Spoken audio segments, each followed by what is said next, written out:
Let's try this again. Hello, everybody. Hello, hello, hello. I am not Rob Brown, nor am I Buddy Martin, but I am a executive producer extraordinaire, Brendan Martin. Rob Brown, our esteemed host, and all things in between.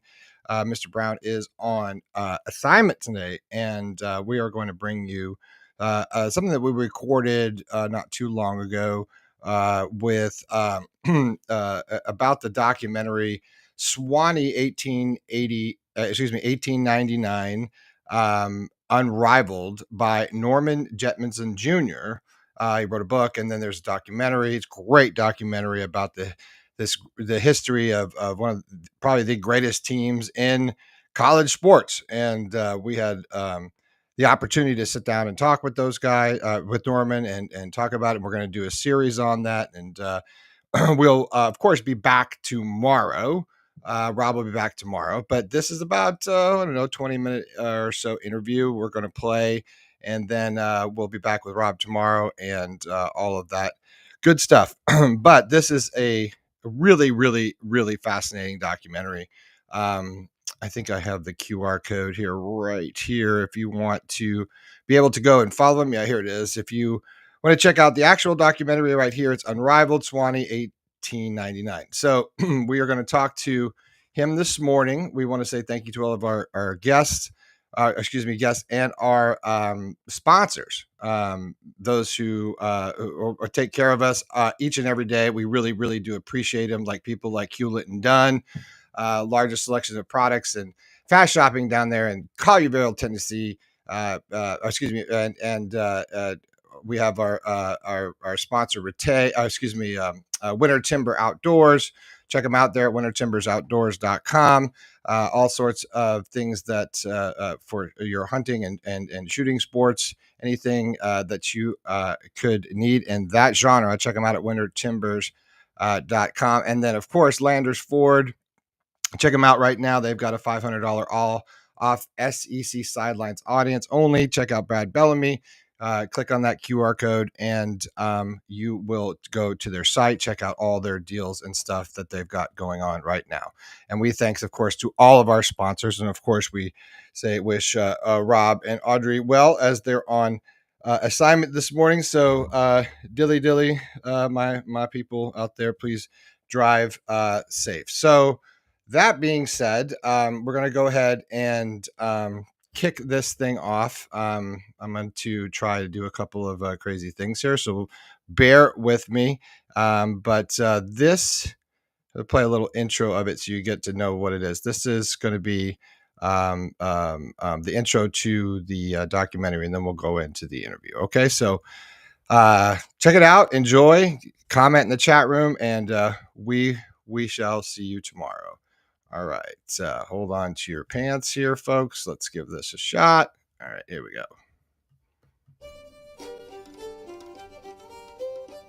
The 1899 University of South football team has to be the most amazing story in college football history. The 99 Sewanee team will be unrivaled. No team ever in the history of college football will ever be able to do what they did. I'd like for every player to be able to read that story of Sewanee. It's unbelievable. They've got a record nobody will ever top. There's so many extraordinary layers on this story. You peel one back and you see another one. It's unthinkable to imagine what they went through, what their bodies went through, and how they managed to survive it and to be as good as they were. One of the founding myths of the University of the South is that we had this remarkable team that did remarkable things. They are one of the most extraordinary teams in the history of college football. And everyone who cares about college football should know their story.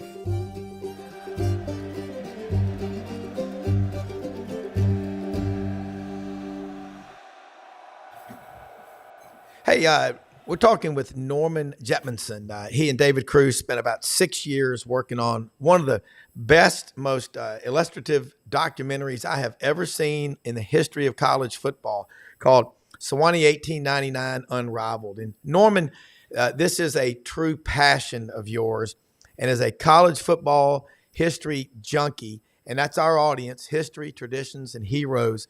Let's get started with kind of where you began and kind of walk us through this journey and tell these great stories of college football that without them, we wouldn't be where we are today. Sure, Rob. Thanks for having me on. So I went to Sewanee, and I have a good friend and classmate, David Cruz, and he had done a documentary on Governor William Winter of Mississippi, although he's not a documentarian, nor am I. And we were talking one day, and I said, well, David, you ought to do a story about the Sewanee team of 1899. And he said, that's a great idea. You help me. Well, I thought what he meant was he would do it and I would watch and learn. Yeah. But I quickly got sucked in. As you said, almost 6 years of hard work. We, at the outset, said, well, with this being in 1899, there probably won't be much factual, but we'll just explore the lore and have fun. Well, it turned out that the truth was better than the lore. And as we dug deeper and deeper, it became a fascinating story, which we put together in a documentary film. You go back, it's hard to, obviously none of the people that were on that team are still alive, but their descendants are. Talk about that process of getting in touch with them and how they could tell those stories, and what photographs or writings did they have to offer? Right. One of the best things about the documentary was we did find a number of descendants of the team. We found Luke Lee, the student manager of the team. We found his daughter in her mid-90s. Henry Diddy Siebels, the halfback and captain of the team. We interviewed his daughter-in-law, who is in her mid-90s, and two of his grandsons, Kelly Siebels and Henry Siebels. We also tracked down Rex Kilpatrick's grandson, and Rex Bray, and we found William Warbler Wilson's great-grandson, Fred Faircloth.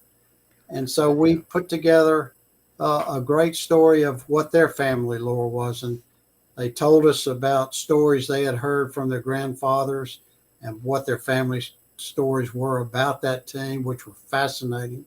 And in addition, one of them in particular, Kelly Siebels, found a file of his grandfather's, which had several memos detailing the 1899 season, which no one had ever seen before, and we uncovered for our documentary and later for the book. Put that in perspective. That was 34 years after the war between the states. This was basically had been emasculated. Football was something that Scotch-Irish Celtic.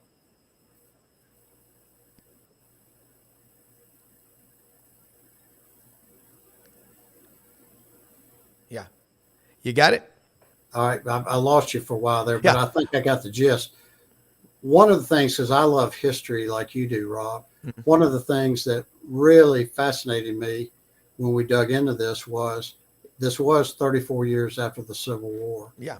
And so the South, and Sewanee in particular, had been devastated. Sewanee, all the buildings on campus had been burned. It had been founded in 1858, and they blew up the cornerstone, and there was only one building left on campus. All of their finances were gone, so they had to start over. And it was a touch and go proposition whether Sewanee would even survive. It was on top of a remote mountain in Tennessee, hard to get to. And by 1899, they had 326 students, all male. But they were really struggling because it was a hardship in the South at that time. Then what came along was the first football game, although we wouldn't recognize it as football, was in 1869. And that was Princeton versus Rutgers. Yep. So within a fairly short period of time, that really strange game evolved into what we call football, although by 1899, it was still very different than what we know today. Yeah. But the fascinating thing to me, Rob, is that although football started in the Northeast and had been there a number of years, it got introduced to the South around the 1890s. Yeah. And it quickly caught on because many of these players, their fathers and grandfathers had fought in the Civil War, some for the North, some for the South. And football became a way for them to prove their manhood in an era when they didn't fight wars. And so the South quickly caught on to this very violent sport as a way to prove their manhood, and also as a way to start saying, hey, as Tony Barnhart said, we can beat them in football. And so it was a way to sort of rectify the wrongs of the Civil War in their minds by beating teams from the North. Yeah, and so in 1899, again, 1892, 1891 is when football really did hit in the South, but it really caught on. Sewanee financially, you talked about, was struggling. Talk about the thought process of, we're going to play 5 games in 6 days. Why'd they have to do that? Sure. Well, let me give you some background to make that make sense. In the 1890s, Sewanee started playing football in 1891. And a footnote to that is the Sewanee field in 1891 is still the football field that Sewanee plays football on today. Yeah. It's the oldest field in the South, the 4th oldest in the country. Well, because football was just starting, it was run by students. There were no athletic departments, no oversight by the university. The university didn't even contribute money to the football team. And so Sewanee in 1899 had a fascinating individual. His name was Luke Lee from Nashville. He had graduated from Sewanee in 1898 and came back to get a master's primarily so he could run the football program. Yeah. So in 1899, Luke Lee is a 20-year-old student, and he managed the football team. He hired the coach. He recruited players. He handled the equipment. He handled the schedule. And so this one individual, as Coach Bobby Bowden said in our film, you'd be hiring 40 people to do that nowadays. Correct. And so Luke Lee, who is ironically from Nashville, was trying to negotiate with Vanderbilt for the game in 1899. That until the early 1900s was the biggest rivalry in the South every Thanksgiving. But in 1899, he couldn't agree on the terms, probably a dispute over how they were going to split the gate receipts. Yeah. Sewanee's football program paid for itself by that one game every year. So suddenly he had to figure out how was he going to pay for the season without Vanderbilt on the schedule. And he came up with this really incredible idea. We would call it cockamamie, but they pulled it off, where they would travel to Texas. Texas had played Sewanee in 1898 and lost, and they asked for a rematch and promised to pay Sewanee $750 if they come out to Austin and play.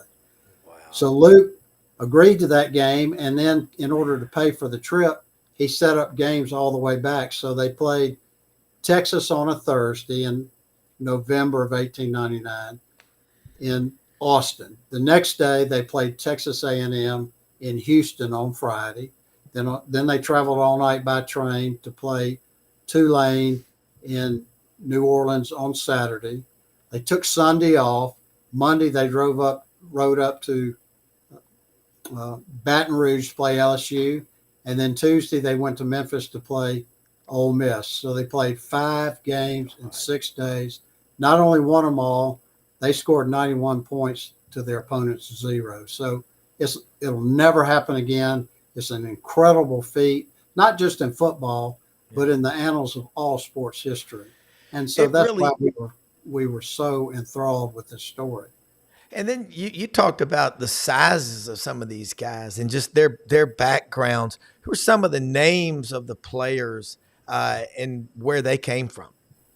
Yeah, the game was very different back then. There was no forward passing. You had 3 downs to make 5 yards. You didn't have huddles. As soon as one play was over, the offense would line up, the quarterback would call numbered codes, and they'd run the next play. And then they'd run the next play. And suddenly, if they don't make first down, they go from playing offense to playing defense. So it was a very fast, kind of a short yardage goal line, no huddle offense on every play. And because there was no forward passing, the only way other than a long run to get the ball down the field was to punt it and hope that the other team would fumble in their territory. And so it called for very fast, very quick players who could endure. There were 35-minute halves, 70 minutes of this constant running with no break. And one of the most remarkable things, Rob, is that in 1899, if you came out of the game, you couldn't go back in. So they couldn't take a couple of plays off and catch their breath. They had to stay in unless they were crippled or killed. Yeah. And that tailors into the kinds of players they had. The average weight of the Sewanee team, there were 21 players, was 169 pounds. So these were not big men. They were small. They were quick.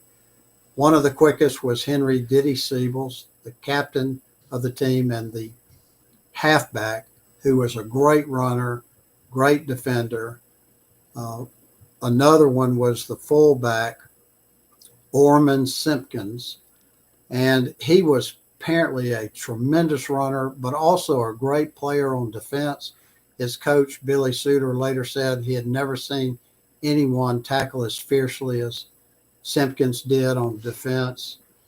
And one of my favorite players was Wild Bill Claiborne, William Wild Bill Claiborne, who had a bad eye, so he wore a patch during games.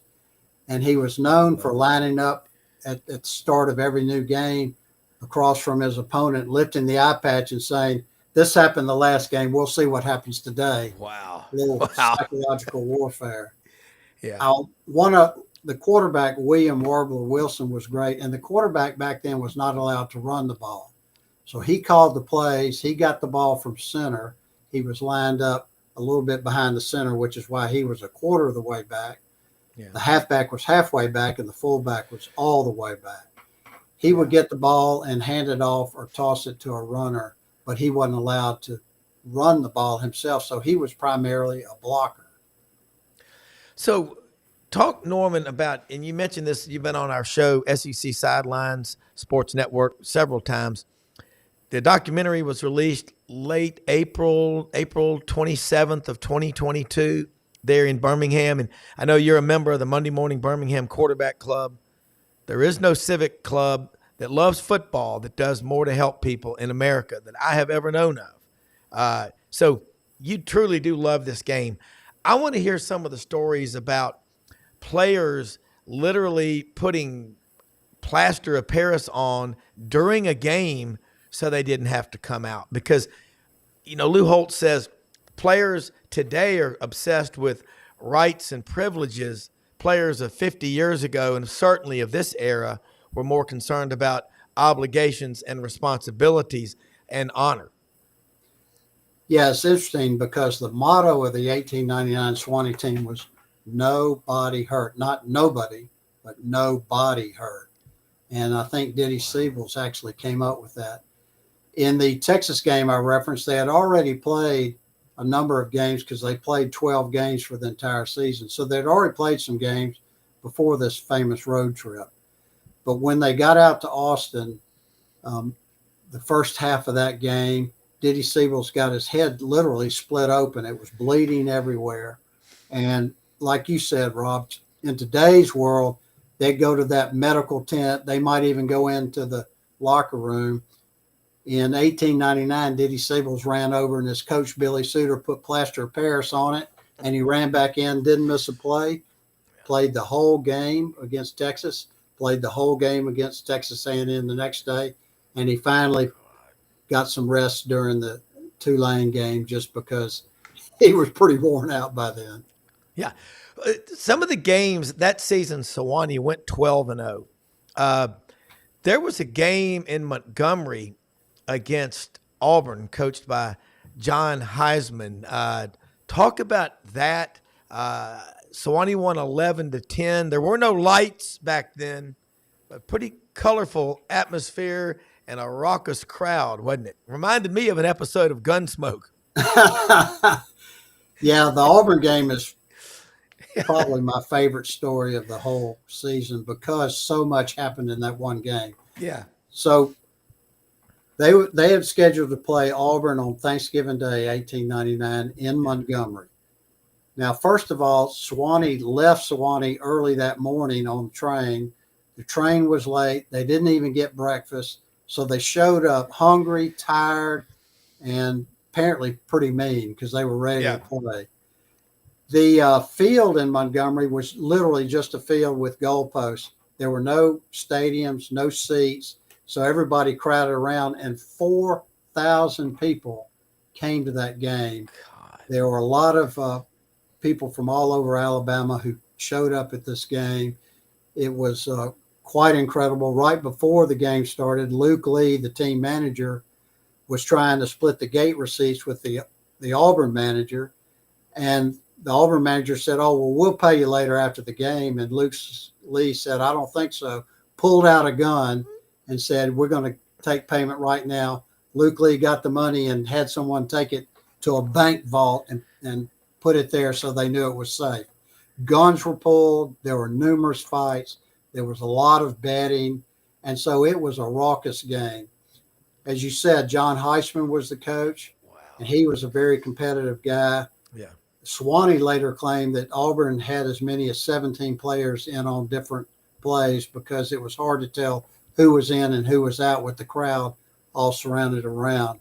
It was a hard-fought game. One of the things Heisman had done is he had sewn leather handles on the pants of his players so that they could grab the handles and pull each other forward, which was illegal and not in the spirit of the game. So Billy Suter, the coach, and Luke Lee complained. So the refs stopped the game to cut off those handles. They had to stop the game several times for the fights that broke out. So the game went on, and it started in the afternoon. And at halftime, Sewanee was up 11-10. That's the only team that had scored on Sewanee up to that point, and turned out the only team that scored that year. But it was really a hard-fought game, and Auburn, frankly, was getting the better of Sewanee.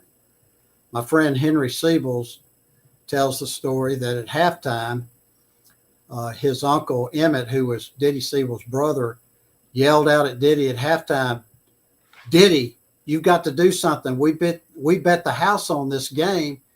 If you lose, we're going to have to kick your mother out." So literally bet the house. Literally bet the house. The Siebels brothers were apparently part of the fight going on in there. So they came back out, and Auburn had the ball, was moving down the field to score, and with 14 minutes gone in the second half, the ref called it for darkness. Sewanee won 11-10, and they quickly left town and headed to Atlanta. It was quite an incredible afternoon. I would love to have seen that game in person. One other, again, footnote that wouldn't happen today is that Heisman was so incensed that they lost that he wrote a letter to the editor of the Birmingham Age Herald saying that basically the ref cheated him. Interestingly, the ref wrote a letter the next day saying basically Heisman's just a big crybaby and he needs to go back to playing Shakespeare characters like he likes to do. And then Heisman wrote another letter back still complaining that he had lost the game unfairly. So it was quite an afternoon. You know, I wonder, because the Alabama Shakespeare Theater in Montgomery, I wonder if it was built on the same grounds where that game was played. We need to look that up. Yeah, that would be cool because it could be. You know, you go back to beginning of football, November 6th, 1869. That's a big date. I know Pat died. That's his birthday. He's no longer alive, but was born November 6th. That first game, Rutgers 6, Princeton 4. How many players were on the field back then? I think in that game there were 25 on each side of the line of scrimmage. It was like rugby. In that 1899 season, how many total players did Sewanee have on the roster? Sewanee had 21 players who played in games. On the road trip, they only took 18 because it was so expensive for travel. So they only took 18 on the road trip, which was a 2,500-mile journey by train. And there were other players, we learned, who practiced with the team but didn't get to play in games. They were called scrubs. Yeah. And one of the scrubs was instrumental in writing letters later talking about the season that gave us a lot of information we wouldn't have had otherwise. But I can't imagine, it's like a walk on the day, a scrub who did nothing but get up, beat up every day in practice, but didn't get to play in the games. Well, it's still today. You know, you talk to players, they remember the guys on the scout team. That's who made them who they are. They'll tell you that. This is just every time I talk to you, new stuff comes out. And you think about going 12-0 with only 18 players, and how many of them were just beat up and just kind of like walking wounded. Those guys went on to have some incredible life stories themselves. But the message here is just the toughness of them. If we hadn't had this Sewanee team, I don't think college football is here today. Well, it certainly accelerated what we know as Southern football, because most of the teams in the Northeast were 5, 10, 15 miles away from each other. So it wasn't a big deal for them to play a lot of games because they didn't have to travel for them. Sewanee was the first team in the South to play 12 games. Most seasons back there were 4 or 5 games. And importantly, Sewanee was the first team to ever travel widely all over the South to play games. And so they were the ones who showed it's possible for colleges in the South who are so far apart to travel around and play each other, and it created a lot of excitement for the fans. So they were a pioneer in what we think of today as football, because they showed the way to traveling. Well, you know, your next documentary you could do would be Trains and Southern Football, because in 1925, Alabama was the number 4 choice to go to the Rose Bowl. And they took an 8-day train trip out there to the Rose Bowl. And when they came back, thousands of people were at every stop with bands playing and cheering on this team. And it wasn't just for Alabama. It was the entire South celebrating that. So just thinking about it, Norman, the next time you got to spare 6 years, it may take 10. But that is why, because in Reconstruction in the 60-plus years after the war ended, the South was just emasculated. The male population during the war was down 20, 25%.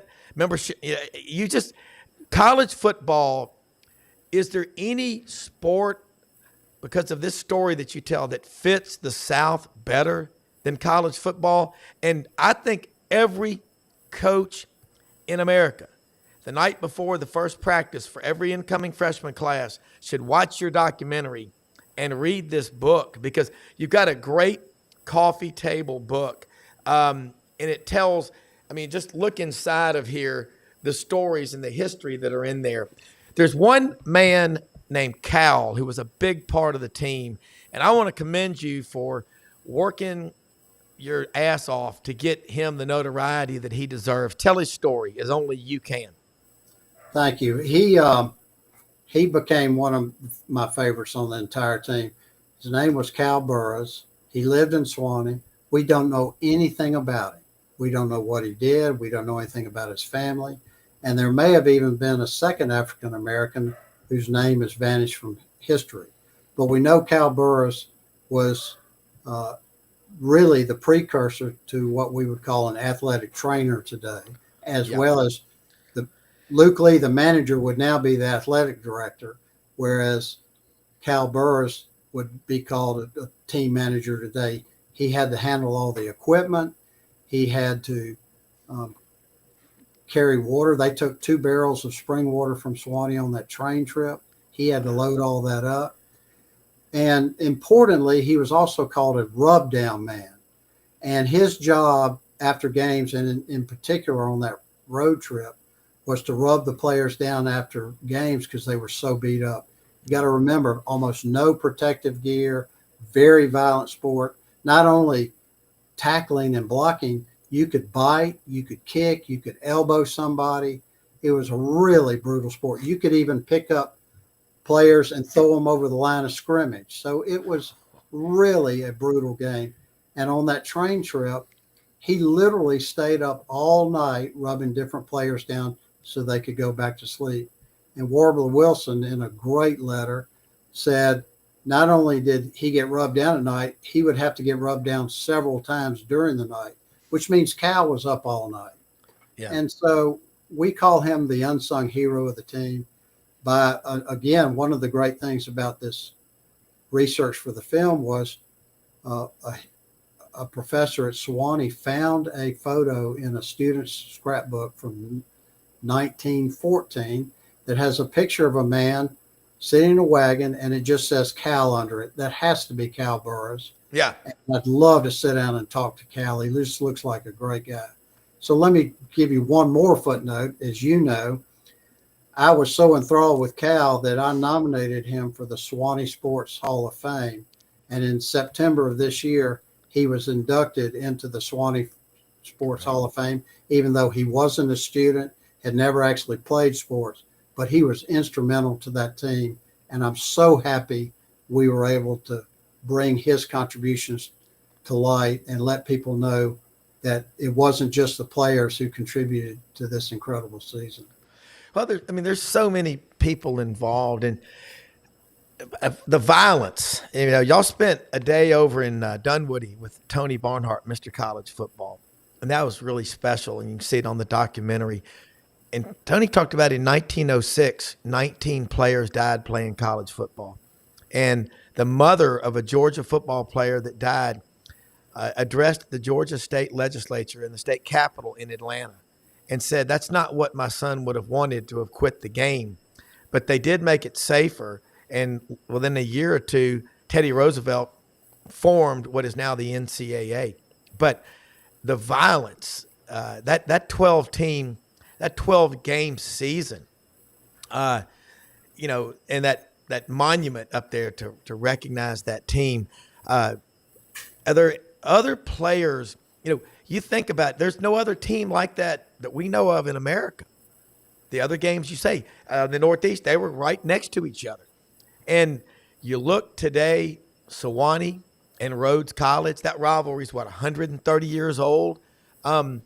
This is, to me, such a great story.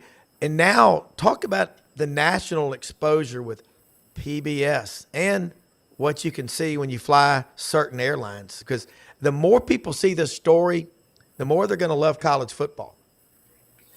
Yeah, the probably the most poignant story that came out that we have in our film and book is Orman Simpkins. He was a great player, but his legs got very injured in football. And he was actually valedictorian at Sewanee in 1902. But several years after that, he had a leg amputated because of the damage to it. And you'll see in our book, we have a copy of the letter he wrote William Claiborne in 1916, talking about being crippled for life is no small matter. It's an incredible letter. Wow. Well, in the early 20s, 1921, I believe, he went into Georgetown Medical Hospital. He was 42 years old to get his second leg amputated, and he died on the operating table. Wow. So this is a great story about glory and honor, but it's also about pain and sacrifice. And he is the epitome of what these players went through and what they endured in order to play football for no scholarships, no payment, for the love of the game. And at Sewanee, the players had to be full-time students. Not every college followed that rule, but Sewanee required not only full-time students, but they had to maintain respectable grades. And they were student athletes. Absolutely, in the best sense of the word. As you mentioned, Sewanee and Rhodes, it was then called Southwest Presbyterian. Yep. They played their first game ever in 1899. They've been playing ever since. A 125-year rivalry, one of the oldest rivalries in the South and in the nation. And we've been thrilled. Alabama Public Television first picked up our film. Then they helped us get into the National Public Television Network. And we've been shown, we think, in almost all the states in the country multiple times, and on the World Channel as well. In fact, somebody told me that Alabama Public Television played our film last week. So it's continuing to be shown. And then, as you mentioned, we recently learned that Delta Airlines has picked up our film, and they're going to start showing it on their in-flight movies in January. So we're absolutely thrilled. Yeah, and again, when you put film and writing together and you produce a documentary, the way you shot it, I think with 4K? Right. Yeah, it's the best way. And video is neat, but film just has a way of bringing out the richness and the character of what happened on there. So I know that we're about to wrap up. Let people know how they can get the documentary, buy it. It's a great gift to give people, and also this great looking coffee table book, Sewanee 1899. I just think this history and the preservation of it is why we love college football. Because in the NFL, they brag about how new their stadiums are. In college, we brag and wax eloquently about how old our stadiums are. And that means something.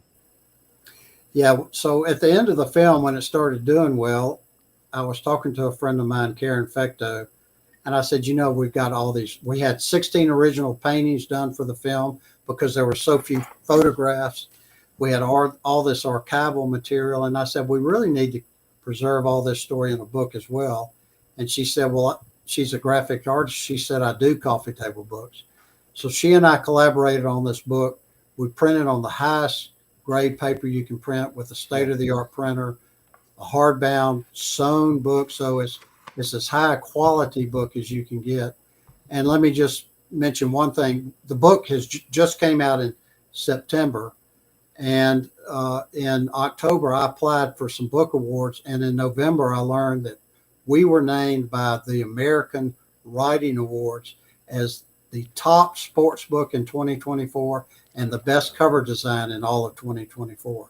So I hope people will take a look at this book because it's got a lot of sweat equity in it, but it's got a lot of great information. And you can buy the DVD or the book from our website, www.sewanee, SEWANEE, 1899.org. And you can stream the movie from our website. You can buy a DVD or you can buy a book. And I'd love for people to take a look at that.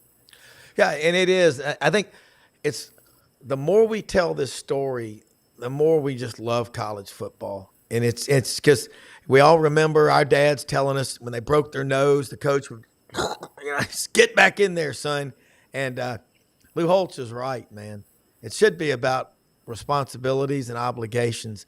But one thing you can never take away is the story of these brothers at Sewanee and people like Cal that kept them going, because otherwise this story would have never happened. It would have never ended like it did. This is an incredible story, Norman. Well, we contacted Tony Barnhart because his great book, Southern Fried Football, named Sewanee 1899 as the best football team in the South ever. So that's how we got on to Tony. Yeah. And others have said the same thing. We interviewed Vince Dooley, Johnny Majors, Nick Saban, Bobby Bowden, Kirk Herbstreit. And so to get their insights was invaluable. And as I've told you, Rob, to me, the most satisfying thing of all is that we realized if we had not done the film and book now, the story was going to be lost forever because the descendants are getting older. The people who know about the story are getting older. We've already lost 3 of the coaches we interviewed and 2 of the descendants. And so I'm most proud that this story has now been preserved forever, both in book and movie form. Yeah. And again, folks, do yourself a favor. get this book and the DVD, watch that movie. And again, it's just going to strengthen your resolve and why college football is so special. Norman, want to say thank you so much for sharing time with us. We'll do more of these going forward, but what a credit you are. My executive producer, Brendan Martin, owned a production company. He's done a lot of documentaries. We both appreciate it because what you did will endure forever. You were brilliant to do it. So thanks so much, and we'll do this again, like I said, very soon. Would love to. And there are lots of more stories you can find in the film or book, or have me back on and we'll talk about more. Will do. Thank you. Thank you, Rob. All right.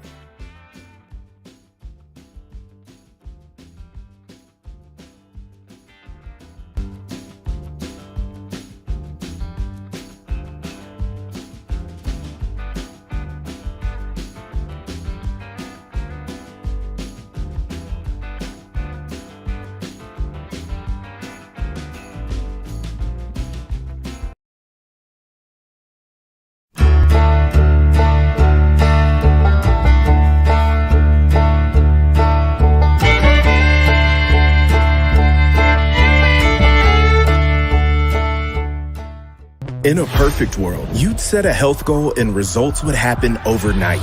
In this world, the real world, it takes time, dedication, and the right support to achieve your best self. The Vitamin Shop's health enthusiasts are here to make sure you're not wasting a single moment on the wrong supplements. From the highest quality sports nutrition and superfoods to the most sought after trends, you'll find a huge variety of science-backed solutions for every goal and the people to help guide you along the path to greatness. Unbelievably, every 2 minutes in our communities, a child is either bought or sold for sex. I am Ari Dickey, board member for the Nashville Anti-Human Trafficking Coalition.